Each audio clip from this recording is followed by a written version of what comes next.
नमस्कार, मैं हूं नागेंद्र। आप देख रहे हैं मेट्रो सिटी समाचार।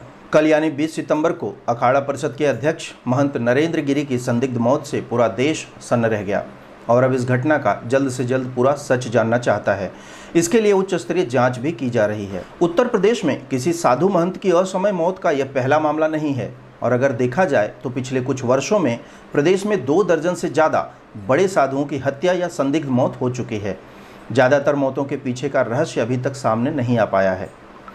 क्योंकि यह मौत संदिग्ध परिस्थिति में भाजपा शासित राज्य में है, इसलिए इस केस को लेकर विपक्ष और दूसरी राजनीतिक पार्टियां भी काफ़ी मुखर दिख रही हैं।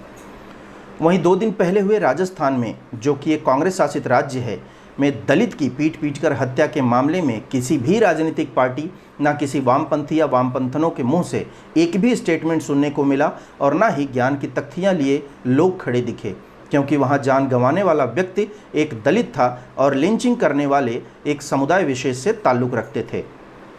खैर, आज हम बात करेंगे अखाड़ा परिषद के अध्यक्ष महंत नरेंद्र गिरी की संदिग्ध स्थिति में हुई मौत के बारे में। आपको बता दें, अखिल भारतीय संत समिति के राष्ट्रीय महामंत्री स्वामी जितेंद्रानंद जी सरस्वती ने मीडिया से बात करते हुए संतों से अपील की है कि वे कंचन और कामिनी यानी धन और माया से यथासंभव दूर रहने की कोशिश करें। मीडिया के द्वारा पूछे गए प्रश्न कि क्या पिछले कुछ समय में संतों पर होने वाले हमलों में वृद्धि हुई है, पर स्वामी जितेंद्रानंद जी सरस्वती ने कहा कि पिछले 50 वर्ष के आंकड़ों पर अगर दृष्टि डालें तो यह समझ में आता है कि संतों के ऊपर इसी प्रकार से हमले होते रहे हैं। इसके पूर्व इस तरह की घटना घटने पर चर्चा भी नहीं होती थी। आज यह विशेष चर्चा का कारण केवल इसलिए बन पाया क्योंकि प्रदेश में एक योगी की सरकार है। आगे उन्होंने कहा कि प्रदेश सरकार को संतों की सुरक्षा सुनिश्चित करनी चाहिए। आज महाराष्ट्र में शिवसेना के नेता संजय राउत ने योगी सरकार पर निशाना साधते हुए कहा कि महंत की हत्या की खबर सुनकर उनको ऐसा लगा जैसे यूपी में हिंदुत्व का गला घोंटा जा रहा हो और उन्होंने सीएम योगी से इस केस की जांच जल्द से जल्द सीबीआई से कराने की वकालत भी कर डाली। यहां संजय राउत इस बात को भूल गए कि अप्रैल 2020 में उनकी ही सरकार में महाराष्ट्र के पालघर जिले में हुए 2 साधुओं की पीट कर नृसिंह हत्या हो या नांदेड़ में मई 2020 में शिवाचार्य गुरु की हत्या हो और मई महीने में ही पालघर में एक और साधु पर हुए जानलेवा हमले, इन सब मामलों में सीबीआई जांच को लेकर किस तरह की तत्परता दिखाई थी यह पूरा देश जानता है। हाल ही में अभी हमने देखा था कि गाजियाबाद के डासना मंदिर के पुजारी स्वामी यति नरसिंहानंद सरस्वती पर भी कई बार हमला हो चुका है। कई दिनों पहले उनके डासना स्थित देवी मंदिर में भी एक साधु की जान लेने की कोशिश की जा चुकी है। स्वामी यति नरसिंहानंद सरस्वती ने कहा कि पहले संत समाज हिंदू धर्म की रक्षा के लिए सदैव तत्पर रहते थे।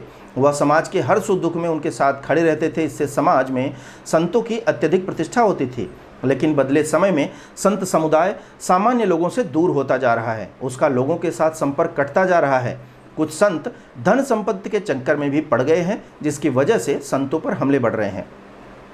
आपको बता दें, अमेठी सुल्तानपुर वाले हठ योगी मौनी बाबा महंत नरेंद्र गिरी को श्रद्धांजलि देने बाघंबरी गद्दी पहुंचे। उन्होंने घटना पर आश्चर्य व्यक्त करते हुए कहा कि अभी तक यह विश्वास नहीं हो रहा कि संत समाज का मार्गदर्शन करने वाले महंत नरेंद्र गिरी इस तरह का कदम उठा सकते हैं। इसके पीछे अवश्य ही कोई बड़ी साजिश प्रतीत हो रही है। उच्च स्तरीय जांच के बाद ही पूरे मामले से पर्दा उठेगा। आज उत्तर प्रदेश के मुख्यमंत्री योगी आदित्यनाथ ने महंत नरेंद्र गिरी के अंतिम दर्शन किए और बोले, दोषी को बख्शा नहीं जाएगा। मुख्यमंत्री ने कहा कि महंत नरेंद्र गिरी की मौत से जुड़े कई सारे साक्ष्य एकत्र किए गए हैं। वरिष्ठ अधिकारियों की एक टीम इस मामले को देख रही है और दोषी को जरूर सजा मिलेगी। वहीं समाजवादी पार्टी के प्रमुख अखिलेश यादव ने मांग की है कि अखाड़ा परिषद के महंत की रहस्यमयी मौत की जांच के लिए उच्च न्यायालय के एक मौजूदा न्यायाधीश से जांच कराई जाए। उपरोक्त मामले में डीआईजी प्रयागराज ने बड़ी कार्रवाई करते हुए जांच के लिए एसआईटी टीम का गठन कर दिया है। डिप्टी एसपी की अगुवाई में एसआईटी की टीम बनाई गई है और मामले की जांच जारी है।